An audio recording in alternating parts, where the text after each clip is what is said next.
Saul tries to kill David.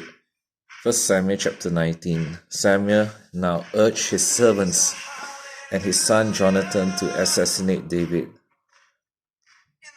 But Jonathan, because of his strong affection for David, told him what his father was planning tomorrow morning.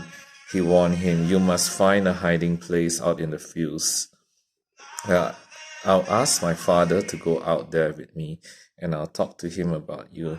Then I'll tell you everything I can find out." The next morning, Jonathan spoke with his father about David, saying many good things about him. The king must not sin against his servant David. Jonathan said, "He's never done anything to harm you. He always helped you in any way he could.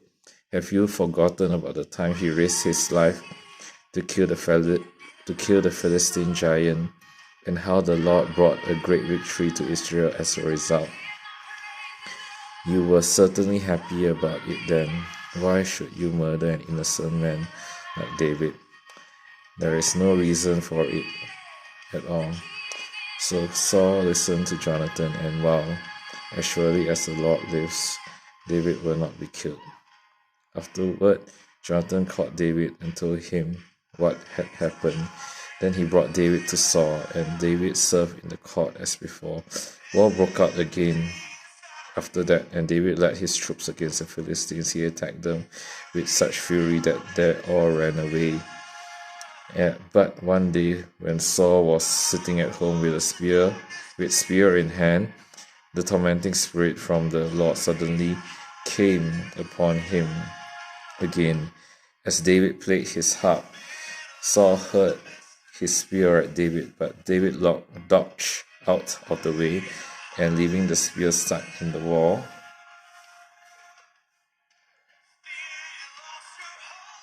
he fled and escaped into the night. Micah saves David's life. Then Saul sent troops to watch David's house. They were told to kill David when he came out the next morning, but Micah, David's wife, warned him, "If you don't escape tonight, you will be dead by morning." So she helped him climb out through a window, and he fled and escaped. Then she took an idol and put it in his bed, covered it with blankets, and put a cushion of goat's hair at its head. When the troops came to arrest David, she told them he was sick and couldn't get out of bed. But Saul sent the troops back to get David. He ordered, bring him to me in his bed so I can kill him." But when they came to carry David out, they discovered that it was only an idol in the bed with a cushion of goat's hair at its head. "Why have you betrayed me like this and let my enemy escape?" Saul demanded of Micah. "I had to," Micah replied. "He threatened to kill me if I didn't help him." So David escaped and went to Ramah to see Samuel, and he told him all that Saul had done to him. Then Samuel took David with him to live at Naioth. When the report reached Saul that David was at Naioth in Ramah, he sent troops to capture him. But when they arrived and saw Samuel leading a group of prophets who were prophesying, the Spirit of God came upon Saul's men, and they also began to prophesy.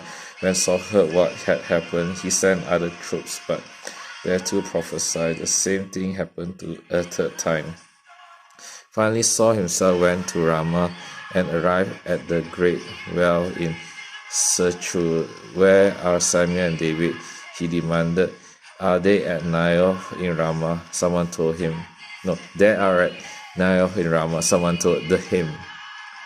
But on the way to Naioth in Ramah, the Spirit of God came even upon Saul, and he too began to prophesy all the way to Naioth. He tore off his clothes and lay naked on the ground all day and all night, prophesying in the presence of Samuel. The people who were watching exclaimed, "What? Is even Saul a prophet?" This is the word of God.